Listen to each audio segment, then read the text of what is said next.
ध्यान से उठ करके आए और मेरा आरती उतारे, हम गजरा पहनाए, क्यों? हम पैसा वाला है, हम धनवान है, राजा है। लेकिन सभी कोने ध्यान पे ही बैठा रह गए। पता है राजा परीक्षित ने क्या कर दिया? कहा ये ढोंगी महात्मा है, और मरा हुआ सर्प था बगल में, उठाया और समीक मुनि के गले में डाल दिया। ध्यान रखना, माता पिता संत गुरु भगवंत की परीक्षा लेने की इच्छा हो जाए तो समझ लेना आपके माथे पे कलयुग बैठा है, आपका सर्वनाश लिखा हुआ है, कोई बचा नहीं सकता है।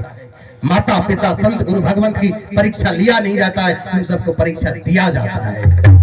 हाँ, राजा परीक्षित ने मरे हुए सर्प को डाल दिया गले में, और जैसे ही डाला है, उसके बेटा का नाम है समीक मुनि, के पुत्र का नाम है श्रृंगी ऋषि। श्रृंगी ऋषि आया है कि मेरे पिता के गले में मरे हुए सर्प को कौन डाला है? उठाया, कमंडल से गंगा जल लिया है और कहा जाओ, मैं श्राप दे रहा हूं क्या, आज के 7वें दिन तक्षक बन करके वही सर्प दंश करेगा।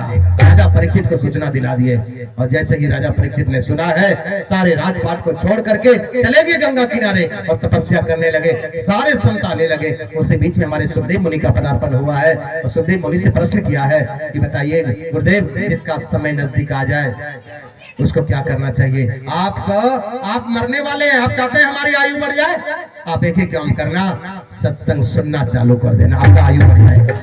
सदगुरु महाराज की 2 घंटा ध्यान भी बढ़ा देना, आपका आयु बढ़ जाएगा। इसी से आयु बढ़ता है। सदगुरु महाराज, पता है क्या हुआ है वहां पर? संक्षेप में बोलूं क्योंकि समय खत्म हो गया है। वहां पर ऐसी परिस्थिति हो गए हैं, ये जैसे ही सुखदेव स्वामी ने कहा कि आपका प्रश्न है जिसका मृत्यु नजदीक आ जाए क्या करना चाहिए, तो जिसका मृत्यु नजदीक आ जाए भैया, उसको सत्संग सुनना चाहिए, भागवत सुनना चाहिए। सदगुरु महाराज की जय। तो सुखदेव स्वामी ने वहां सुनाया है उनको भागवत, उनका उद्धार हुआ है। इसलिए जिस समय वक्ता भी प्रवचन करता है वो भी सरोवर में नहाता है और जनता भी नहाता है। इसलिए कहा सुखदेव जी नहाए, परीक्षित जी नहाए,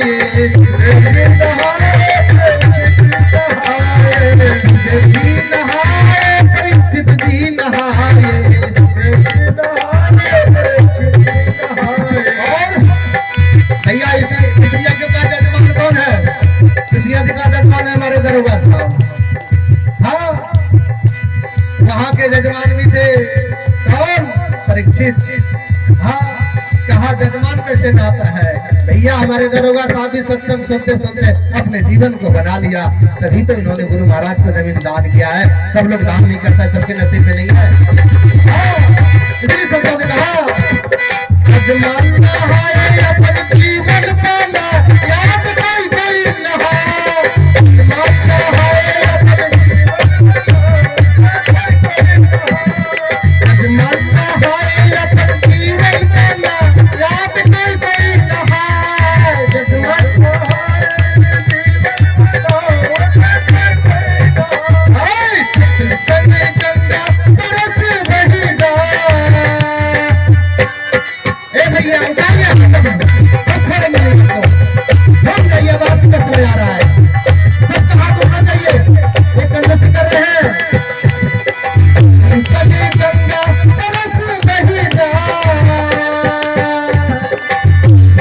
सकल संग गंगा सरस बहेगा, याद किए कोई नहा, सकल संग गंगा सरस बहेगा,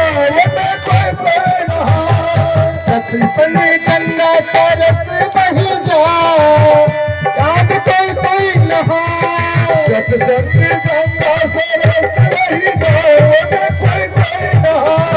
हे भैया, यहाँ भी वक्ता भी नहाता, जो प्रवचन करता है वो भी नहाता, हम भी नहा रहे हैं और आप भी नहा रहे हैं। संतों ने कहा वक्ता जी नहाए, श्रोता जी नहाए, वक्ता जी नहाए, श्रोता जी नहाए, वक्ता जी नहाए, श्रोता जी नहाए, वक्ता जी नहाए, श्रोता जी नहाए, नहाए अपन जीवन बना, याद कोई कोई नहा, भगवान नहाए अपन जीवन बना, याद कोई कोई नहा, भगवान नहाए अपन जीवन बना, याद कोई कोई नहा, भगवान नहाए। बताइए बैठिए,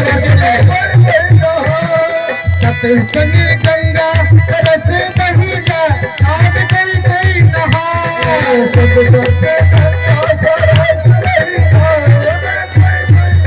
ए भैया अब आरती का टाइम हो गया है। माता जी 2 मिनट बैठिए। एक बार मैं चाह रहा हूँ ये भजन में झूम जाइए आप लोग, सबका हाथ उठना चाहिए। गुरु महाराज जिसको हाथ दिए दिखाइए, गुरु महाराज को हाथ उठाइए, सबका, एक भी व्यक्ति नहीं छूटेगा। हाँ, और कहिए सत्संग गंगा सरस बही जा आज कोई कोई नहाए।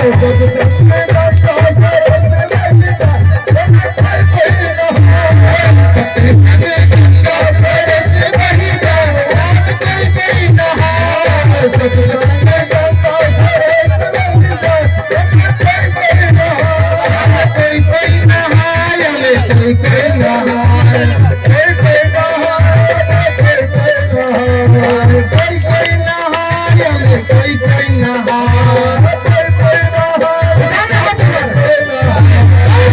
सत्संग गंगा सरस बही जा आज कोई कोई नहाए। सत्संग गंगा सरस बही जा आज कोई कोई नहाए। सत्संग गंगा सरस बही जा आज कोई कोई नहाए। सत्संग गंगा सरस बही जा कोई कोई नहाए। श्री सद्गुरु महाराज की जय। भैया समय खत्म हो गया। हाँ, इतना रस आ रहा है कि समय नहीं हमको पता ही चला।